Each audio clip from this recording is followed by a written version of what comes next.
ॐ अज्ञानतिमिरान्धस्य ज्ञानञ्जनशलाकया चक्षुरुन्मिलितं येन तस्मै श्रीगुरवे नमः। श्रीचैतन्यमनोभीष्टं स्थापितं येन भूतले स्वयं रूपः कदा मह्यं ददाति स्वपदान्तिकं। वन्देऽहं श्रीगुरुः श्रीयुतापदकमलं श्रीगुरून् वैष्णवांश्च श्रीरूपं साग्रजातं सहगना रघुनाथान्वितं तं सजीवम् साद्वैतं सावधूतं परिजनसहितं कृष्णचैतन्यदेवं श्रीराधा कृष्णपादान् सहगण ललिता श्रीविशाखान्वितांश्च नमो विष्णुपादाय कृष्णप्रेष्ठाय भूतले श्रीमते भक्तिवेदान्त स्वामिन्निति नामिने नमस्ते सारस्वती देवे गौरवाणी प्रचारिणे निर्विशेष शून्यवादी पाश्चात्यदेशतारिणे नमो महावदन्याय कृष्णप्रेमप्रदायते कृष्णाय कृष्णचैतन्य नाम्ने गौरतुसे नमः। पञ्चतत्त्वात्मकं कृष्णं भक्तरूपस्वरूपकं भक्तावतारं भक्ताख्यं नमामि भक्तशक्तिकम्। हे कृष्णा करुणा सिन्धु दीनबन्धु जगत्पते गोपेश गोपिकान्त राधाकान्त नमस्तुते। तप्त कांचन गौरांगी राधे वृंदावनेश्वरी वृषभानुसुते देवी प्रणमामि हरिप्रिये। वाञ्छाकल्पतरुभ्यश्च कृपा सिन्धुभ्येव च पतितानां पावनेभ्यो वैष्णवेभ्यो नमो नमः। जय श्री कृष्ण चैतन्य प्रभु नित्यानंद श्री अद्वैत गदाधर श्रीवासादि गौर भक्त वृंदा हरे कृष्णा कृष्णा कृष्णा हरे हरे हरे राम राम राम हरे हरे। हरे कृष्णा। तो आप सभी भक्तों का हार्दिक स्वागत है आज के इस श्री चैतन्य चरितमृत के कथा में। तो कल हमने श्रवण किया था आदि लीला से श्लोक संख्या 11 तक हमने चर्चा कर लिया था। तो ये श्लोक संख्या 11 तक शुरू के 6 श्लोकों में श्लोक संख्या 1 से लेकर के 6 तक जो है श्री कृष्णदास कविराज गोस्वामी श्री चैतन्य महाप्रभु के विषय में बता रहे हैं, उनको प्रणाम कर रहे हैं, फिर उनके तत्व के बारे में बता रहे हैं कि षडैश्वर पूर्ण वो भगवान स्वयं श्री कृष्ण है, राधा भाव सुबलितम नवमी श्री कृष्ण चैतन्य स्वरूपम ऐसा बताते हैं। फिर उसके बाद श्री चैतन्य महाप्रभु के बाह्य का आने प्रकट होने का जो बाह्य कारण है वो एक श्लोक में बताते हैं, और उनके प्रकट होने का जो आंतरिक गुह्यतम कारण है उसके लिए 2 श्लोक में वर्णन करते हैं। फिर आगे के 5 श्लोकों में वो श्री नित्यानंद प्रभु की महिमा का वर्णन करते हैं। तो ये उन आगे के 5 श्लोक का आखिरी श्लोक है। यश्याम श्याम परमात्म अखिलानाम पोष्टा विष्णु भर्ति दुग्धाभिषायी छौणी भर्त यत्कला स्वप्यस्यंत तम श्री नित्यानंद रामम प्रपद्ये। इस श्लोक में कल हमने जैसे चर्चा किया था कि वो श्री नित्यानंद प्रभु के चरण कमलों में सादर नमस्कार करते हैं, जिनके गौड़ अंश क्षीर सागर में शयन करने वाले विष्णु हैं। वे शिरोदक्षाय विष्णु ही समस्त जीवों के परमात्मा और समस्त ब्रह्मांडों के पालक हैं। शेष नाग उनके अंशांश हैं। तो ये जो परमात्मा है या शिरोदक्षाय विष्णु हैं, जो कि भगवान नित्यानंद प्रभु के, यहाँ पे आप देखेंगे शब्दार्थ में यश्य अंश अंश अंश, यानी पूर्णांश के अंश हैं, जो कि मैंने हाईलाइट किया है यहाँ पे। तो जो नित्यानंद प्रभु के अंश हैं वो शिरोदक्षाय विष्णु ही हैं, जो हर जीव के हृदय में परमात्मा के रूप में फिर विस्तार करते हैं। और यही शिरोदक्षाय विष्णु हैं जो कि इस भौतिक ब्रह्मांड में जितने भी अवतार होते हैं वो सब यही शिरोदक्षाय विष्णु के द्वारा आते हैं।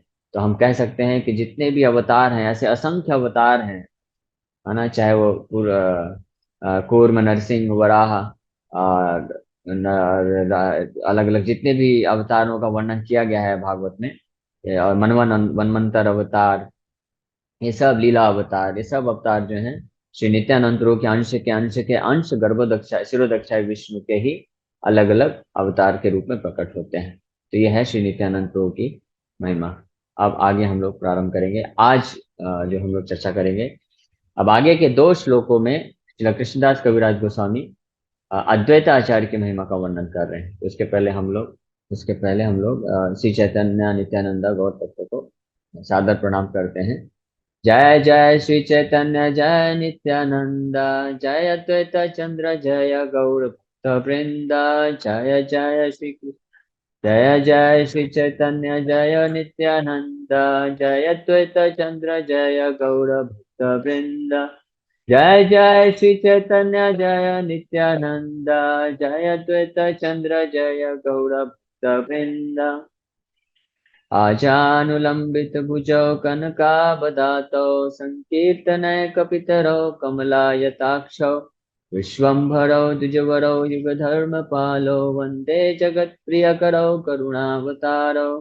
तो आज के श्लोक में आदि लीला अध्याय 1 श्लोक संख्या 12 है। इसमें बोल रहे हैं, महाविष्णु जगत्कर्ता मायया यः सृजत्यधा तस्यावतार एवायम् अद्वैताचार्य ईश्वरः। अनुवाद इस प्रकार है, अद्वैत आचार्य महाविष्णु के अवतार हैं जिनका मुख्य कार्य माया की क्रियाओं द्वारा भौतिक जगत की सृष्टि करना है। तो यहाँ पे विशेष रूप में बोल रहे हैं कृष्णदास कविराज गोस्वामी कि अद्वैताचार्य कौन है? महाविष्णु जगत करता, इस जगत के जो सृष्टि करता है स्वयं डायरेक्टली डायरेक्टली जो भगवान विष्णु इस जगत का सृष्टि करता है वो महान महाविष्णु माया माया के द्वारा यह सृजति जो कि सृजन करते हैं अतः इस ब्रह्मांड को उस ब्रह्मांड को तस्य अवतार है, उनका अवतार है अद्वैताचार्य। तस्य अवतार एवं निश्चित रूप में वो उनके ही अवतार हैं। अयम अद्वैताचार्य, ये अद्वैताचार्य ईश्वर भौतिक कारण के आश्रय भगवान। तो अद्वैताचार्य भी कौन है? वो भी भगवान विष्णु तत्व में ही आते हैं, वो भी स्वयं महाविष्णु के अवतार हैं। तो आगे फिर अद्वैताचार्य के बारे में और वर्णन करते हैं। तो ये अद्वैताचार्य का स्वरूप लक्षण हम बोल सकते हैं कि अद्वैताचार्य का स्वरूप क्या है। अब तटस्थ लक्षण का वर्णन कर रहे हैं अद्वैताचार्य के। तटस्थ लक्षण मतलब अद्वैताचार्य आके उन्होंने किन गुणों को प्रकाशित किया, उनका क्या मेन फंक्शन था, किस उद्देश्य से वो अवतरित हुए। तो बोल रहे हैं कृष्णदास कविराज गोस्वामी कि अद्वैतम हरिणाद्वैतात् आचार्यम भक्ति संसनात् भक्तावतारम ईशम तम अद्वैताचार्यमाश्रये। बोले हरि अर्थात परमेश्वर से अभिन्न होने के कारण वे अद्वैत कहलाते हैं और भक्ति संप्रदाय का प्रचार करने के कारण वे आचार्य कहलाते हैं। वे भगवान के भक्तों के स्वामी तथा भक्तावतार हैं। तो अद्वैताचार्य कौन है? स्वयं हरि हैं, भगवान हरि हैं, भगवान महाविष्णु हैं। अद्वैतम हरिणा अद्वैता, अद्वैताचार्य कौन है? हरिणा, हरिणा मतलब भगवान हरि से अद्वैत अभिन्न है, इसलिए उनका नाम भी अद्वैत पड़ा। और उनका मेन उद्देश्य क्या है, क्यों वो अवतार लेके आए? आचार्यम, आचार्य बन के आए। भक्ति संसनाद, अद्वैताचार्य को आचार्य क्यों बोला जाता है? क्योंकि उन्होंने भक्ति संसनाद श्री कृष्ण के भक्ति का प्रचार किया, इसलिए उनको आचार्य के रूप में जाना जाता है। एंड और बोला गया है कि वो श्री गौड़ी वैष्णव संप्रदाय के वो प्रमुख आचार्य के रूप में माने जाते हैं। हालांकि वो भगवान है लेकिन आचार्य की भूमिका निभा रहे हैं। जहां से हमको ये भी पता चलता है आचार्य कौन है? जो श्री कृष्ण के भक्ति के प्रचार प्रसार के कार्य में लगा हुआ है, उन्हीं को आचार्य बोला जाता है ना। ऐसा नहीं कि जो ये तथाकथित आजकल के जो जगत गुरु होते हैं, आचार्य होते हैं, भक्ति का प्रचार तो नहीं करते लेकिन वो अपना ही कुछ कुछ जो है फॉलोवर इकट्ठा करते हैं, धन संग्रह करते हैं और इंद्र तृप्ति के कार्यों में लगे रहते हैं। तो उनको आचार्य नहीं कहा जाता। आचार्य वो होते हैं जो कि भगवान श्री कृष्ण के भक्ति के प्रचार में इंटरेस्ट लेते हैं, इसलिए अद्वैत आचार्य को आचार्य कहा जाता है। इसके बारे में और आगे वर्णन होगा कि किस प्रकार से अद्वैत आचार्य को आचार्य इसलिए भी कहा जाता है क्योंकि अद्वैत आचार्य ने एक महाविद्यालय चालू किया था, स्कूल चालू किया था, जिसमें वो भक्ति की शिक्षा देते थे। गीता और भागवत के शास्त्रों का भक्तिमय तरीके से अर्थ कि उनका व्याख्या करते थे। अद्वैताचार्य की एक ये बहुत विशेष खासियत रही है कि वो गीता के हर श्लोक, हर शब्द को भगवान कृष्ण भक्ति से जोड़ते हुए व्याख्या करने में सक्षम थे। इस प्रकार से तो ऐसे अद्वैताचार्य भक्ति संसनाथ, और वो कौन है? भक्तावतारम है, भक्त के रूप में अवतार लेके आए हैं तो वो महाविष्णु के अवतार, लेकिन वो ये अवतार किस रूप में आए हैं? महाविष्णु के रूप में नहीं आए हैं। महाविष्णु के रूप में आते तो शंख चक्र गदा पद्म लेके घूमते, है ना, असुरों का संहार करते। हालांकि एक बार जब जब ऐसी स्थिति आई थी कि अद्वैताचार्य प्रयास कर रहे हैं कि लोगों को गीता भागवत का शिक्षा देके भक्ति में जोड़ने का, लेकिन जब लोग सुन नहीं रहे हैं, लोग इतने ज्यादा इंद्रिय तृप्ति के कार्यों में लिप्त हो गए हैं कि वो उन इंद्रिय तृप्ति के कार्यों को छोड़ के भक्ति का कार्य करना ही नहीं चाहते हैं। तो अद्वैताचार्य जो है वो क्रोधवश, क्रोध में आके उन्होंने विचार किया कि मैं इस समस्त जगत के सारे लोगों को अपना चक्र अभी निकाल के सबको मैं मृत्यु दंड दे दूंगा, क्योंकि ये कृष्ण के भक्ति नहीं कर रहे हैं। मेरे परम स्वामी, मेरे परम आराध्य भगवान कृष्ण का भक्ति में इनको कोई इंटरेस्ट नहीं है। तो मैं इनको सबको जो है दंडित करूंगा अपने सुदर्शन चक्र को के द्वारा। लेकिन इसीलिए फिर वो विचार किया कि नहीं, ये करना उचित नहीं है। हमारा जो अवतार का पर्पज है लोगों को भक्ति संसनात, यहाँ पे लिखा हुआ भक्ति संसनात, इसलिए वो है भगवान श्री कृष्ण से स्वयं प्रार्थना करना चालू किए। और अद्वैताचार्य ही वो महान आचार्य हुए, या वो महान व्यक्ति हुए जिनके जो प्रमुख कारण हुए श्री चैतन्य महाप्रभु को आविर्भाव कराने के लिए इस जगत में। तो चैतन्य अद्वैताचार्य जो है शालिग्राम कृष्ण का शालिग्राम शिला को तो गंगा जल और तुलसी से सेवा करते थे, निरंतर कृष्ण का नाम लेते हुए, और जोर जोर से हुंकार करते थे, जोर जोर से गर्जना करते थे कृष्ण को आवाहन करते हुए कि हे कृष्ण, अगर आप स्वयं नहीं आएंगे जब तक, तब तक इस संसार में भक्ति का प्रचार प्रसार नहीं हो सकता है। मैं असमर्थ हूँ, अपने आप को असमर्थ बताते हुए जो है अद्वैताचार्य श्री कृष्ण को रिक्वेस्ट करते हैं और चैतन्य महाप्रभु फिर प्रकट होते हैं।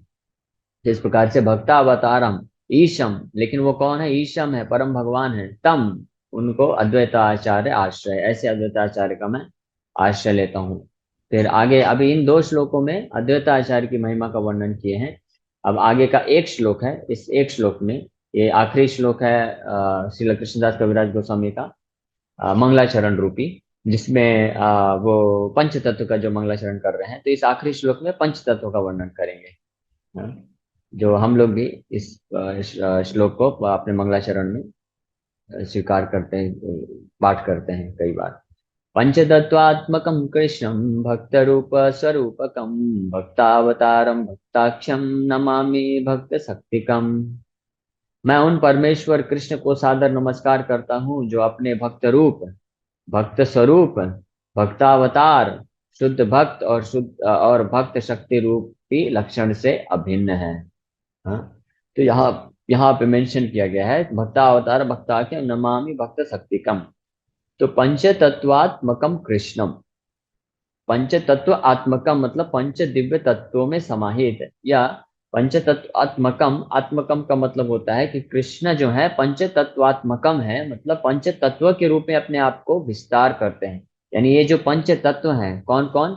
एक तो है स्वयं कृष्ण, फिर दूसरे हैं उनके स्वरूप बलराम जी, फिर उनके अवतार अद्वैताचार्य, और फिर भक्ताख्यम यानी श्रीवास ठाकुर, और भक्त शक्तिकम यानी कि गदाधर पंडित। तो ये जो है, ये पांचों जो हैं, ये और कोई नहीं है, ये स्वयं कृष्ण ही है, अपने आप को इस रूप में विस्तार करते हैं, अभिन्न है। तो यहाँ पे जो पंच तत्वात्मकम कृष्ण भक्त रूप स्वरूपकम, भक्त रूप में कौन है? कृष्ण जो है भक्त के रूप में आए हैं।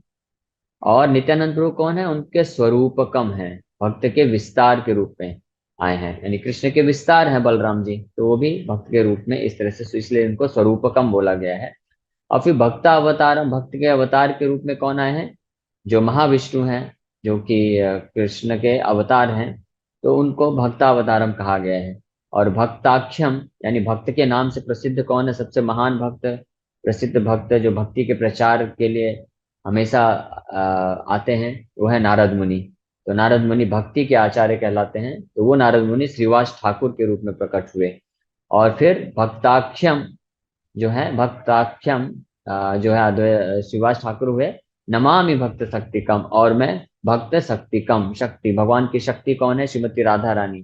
तो श्रीमती राधा रानी दो रूप में आई। एक तो है श्री कृष्ण चैतन्य महाप्रभु, जब राधा रानी का भाव लेके आए तो कृष्ण चैतन्य महाप्रभु के रूप में भी, के अंदर भी राधा रानी है, उनका भाव है। लेकिन राधा रानी स्वयं भी प्रकट हुई कृष्ण को संभालने के लिए, क्योंकि जब कृष्ण श्रीमती राधा रानी के भाव को लेके आए तो राधा रानी को मालूम है कि जो उनका भाव है, महाभाव है कृष्ण के विरह में, उसको और कोई संभाल नहीं सकता है, कृष्ण स्वयं भी नहीं संभाल पाएंगे अपने आप को। वो जो विरह का जब भाव उत्पन्न होगा, महाभाव, तो वो संभाल नहीं पाएंगे कृष्ण अपने आप को। तो इसलिए वो मेरा भाव तो चोरी करके ले गए हैं, लेकिन उनको संभालेगा कौन? इसलिए मुझे खुद भी जाना पड़ेगा। तो इसलिए वो गदाधर पंडित के रूप में आए। इसलिए गदाधर पंडित चैतन्य महाप्रभु के बचपन से ही कांस्टेंट कंपेनियन रहे हैं और हमेशा से उनके साथ रहे हैं। जब जब महाप्रभु एक्सट्रीम जो श्रीमती राधा रानी के भाव को एक्सपीरियंस करते थे, तो गदाधर पंडित उनको संभालते थे। इसीलिए सची माता ने भी गदाधर पंडित को रिक्वेस्ट किया था कि आप कभी निमाई को छोड़ के मत जाना, हमेशा उनके साथ रहना। तो इस प्रकार से इस श्लोक में, इन 14 श्लोकों में पंच तत्व का पूर्ण रूप से व्याख्या की है। अब 15, 16 और 17 श्लोक, ये 3 श्लोक भी हम लोग ले लेंगे। ये भी मंगलाचरण का ही पाठ है, कृष्णदास कविराज गोस्वामी के द्वारा मंगलाचरण ही कर रहे हैं। तो इसमें वो वृंदावन के जो 3 त्रिदेव के नाम से जाने जाते हैं, विख्यात जो सबसे प्रमुख डीटी हैं जो कि वृंदावन की, वो है शिला मदन मोहन, शिला गोविंद देव जी और शिला गोपीनाथ, जो कि संबंध अभिधेय और प्रयोजन के विग्रह हैं। तो जो वृंदावन के 3 प्रमुख विग्रह हैं, उनको भी वो मंगलाचरण में उनको भी प्रार्थना करते हैं और उनके चरणों में आश्रय लेते हैं। तो सबसे पहले मदन मोहन, भगवान कृष्ण मदन मोहन को वो प्रार्थना अर्पण कर रहे हैं। तो बोल रहे हैं, जयताम सुरतौ पंगुर मम मंद मतेर्गति मत्सर्वस्य पदाम्भोजौ राधा मदन मोहनो। सर्वदा दयालु राधा तथा मदन मोहन की जय हो। मैं पंगु तथा कुबुद्धि हूँ, फिर भी वे मेरे मार्गदर्शक हैं और उनके चरण कमल मेरे लिए सर्वस्व हैं। हाँ? वो बोलते हैं, जयताम सुरतौ पंगो, सर्वाधिक सुरतौ, रतौ मतलब कृपालु, और सुरतौ मतलब बहुत ज्यादा कृपालु और माधुर्य प्रेम में अनुरक्त जो है, ऐसे श्री श्री राधा मदन मोहन को मैं की जय हो।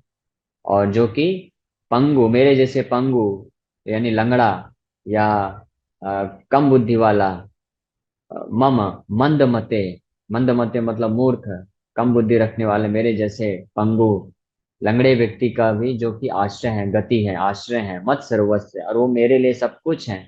ऐसे राधा मदन मोहन के पदाम भोजो, के चरण कमलों में मैं आश्रय प्राप्त करना चाहता हूँ, ऐसा विनती कर रहे हैं श्रील कृष्णदास कविराज गोस्वामी। तो ये है महान विनम्रता के भाव से वो अ, मदन मोहन को भी प्रार्थना कर रहे हैं। फिर आगे इस 16 नंबर श्लोक में श्रीला गोविंद देव जी को, श्री श्री राधा गोविंद देव जी के चरण कमलों में सादर नमस्कार करते हैं। तो बोलते हैं, दिव्याद वृंदारण्य कल्प द्रुमाद श्रीमद रत्नागर सिंहासनस्थौ श्रीमद राधा श्रील गोविंद देव पृष्ठले सेव्यमान स्मरामि। श्री श्री राधा गोविंद वृंदावन में कल्प वृक्ष के नीचे रत्नों के मंदिर में तेजो में सिंहासन के ऊपर विराजमान होकर अपने सर्वाधिक अंतरंग पार्षदों द्वारा सेवित होते हैं। मैं उन्हें सादर नमस्कार करता हूँ। तो ऐसे श्री श्री राधा गोविंद देव जी के चरण कमलों में सादर नमस्कार करते हैं। अभी ये जो श्री श्री राधा गोविंद देव जी जो हैं, ये आज के समय में जयपुर में विद्यमान है, और पूरे जयपुर में विद्वान रह के पूरे राजस्थान वासियों को, न केवल राजस्थान के ही लोगों को, बल्कि अब श्रील प्रभुपाद जी की कृपा से पूरे विश्व भर के लोगों के ऊपर कृपा कर रहे हैं। और हमारा परम सौभाग्य रहा है कि अपने कॉलेज के पढ़ाई के दौरान 4 साल जयपुर में ही मैं बिताया। वहाँ से जब मैं बीटेक कर रहा था, तो 4 साल, फिर वहाँ पे ही 2 साल जब सॉफ्टवेयर इंजीनियर के रूप में मैं जॉब किया, तो 2 साल और उधर रहा। तो 6 साल भगवान श्री श्री राधा गोविंद देव जी की विशेष कृपा प्राप्त हुई।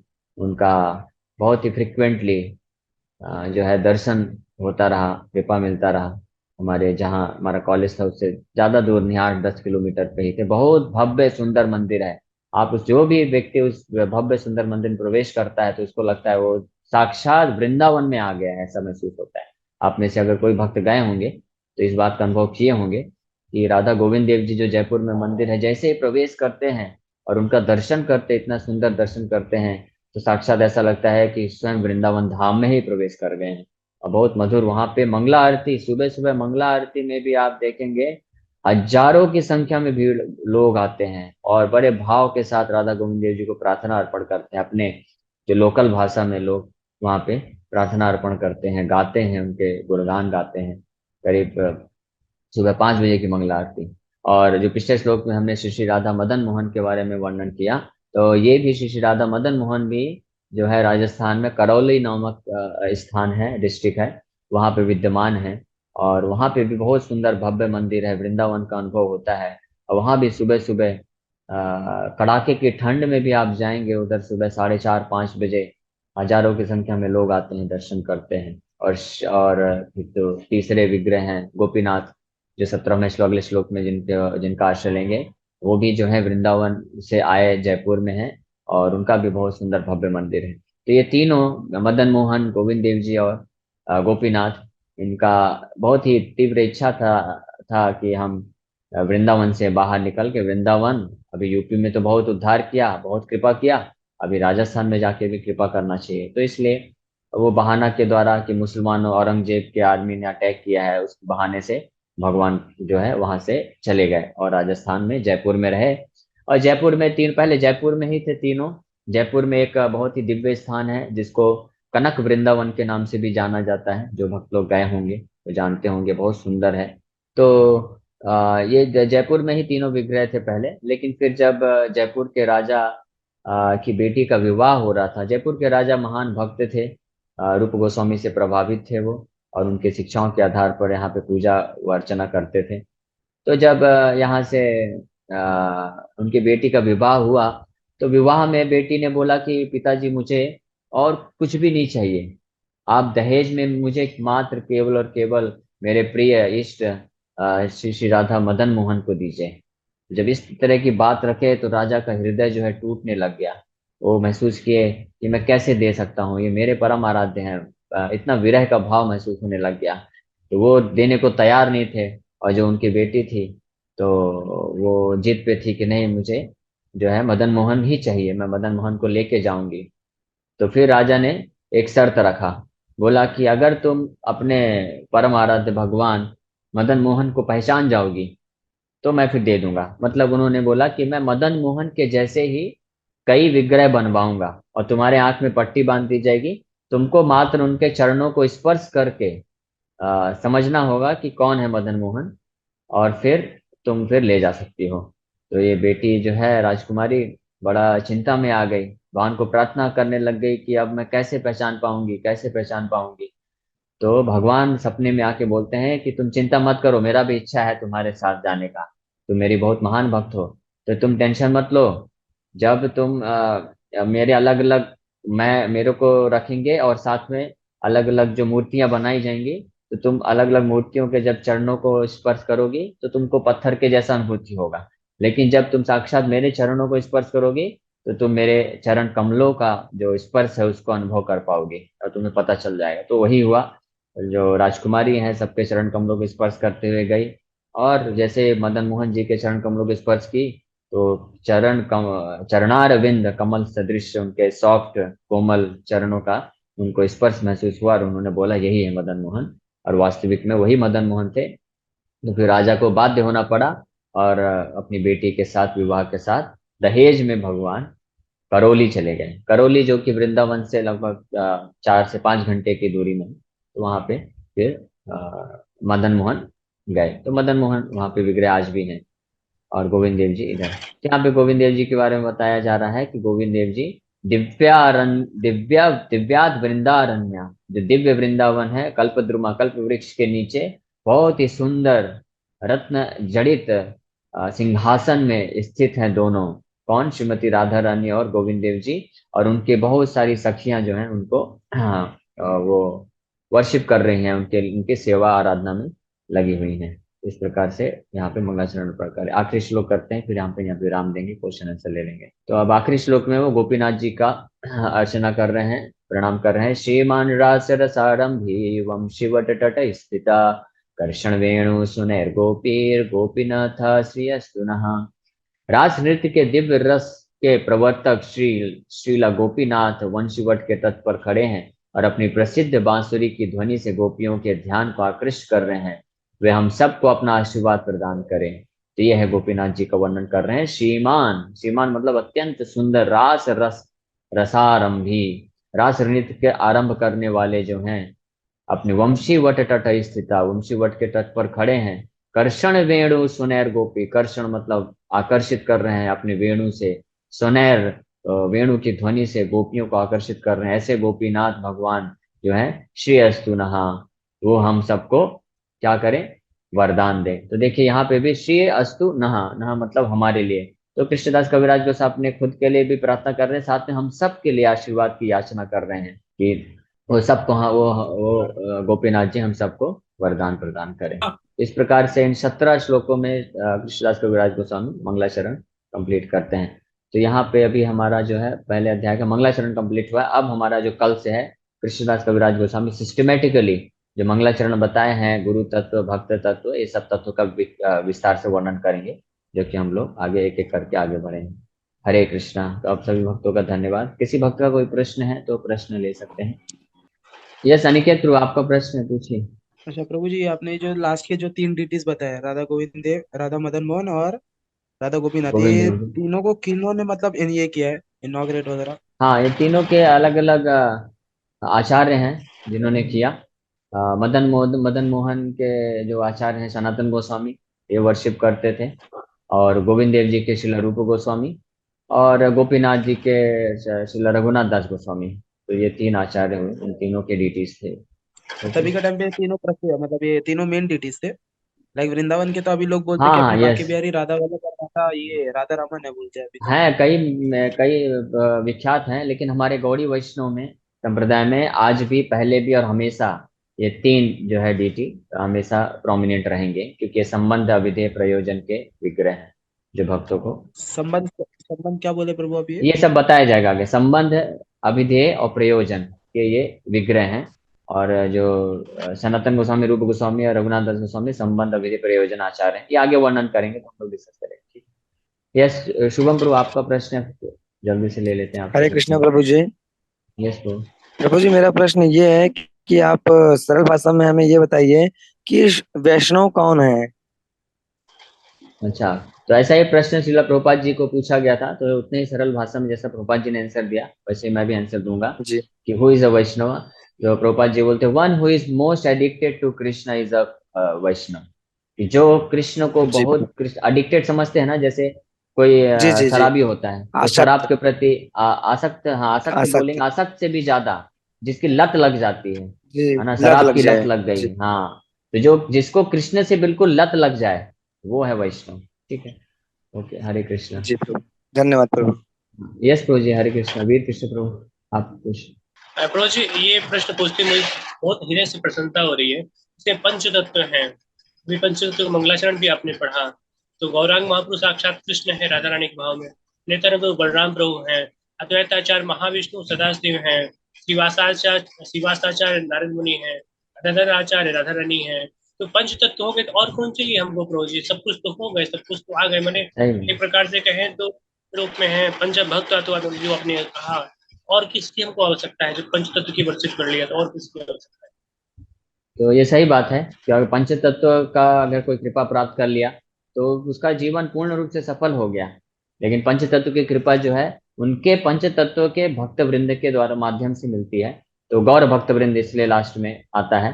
इन पंच तत्वों की कृपा हमको उनके गौर भक्त वृंदों से मिलती है, जो हमारे आचार्य हैं, रूप सनातन गोस्वामी, फिर भक्ति विनोद ठाकुर, भक्ति सिद्धांत महाराज, प्रभुपाद जी, हमारे गुरु महाराज और अन्य जितने भी वैष्णव हैं, तो सबकी कृपा से हम लोग उनकी कृपा को प्राप्त करते हैं। तो जी गौरा बोलना कि गौर बोलना अधिक अच्छा है?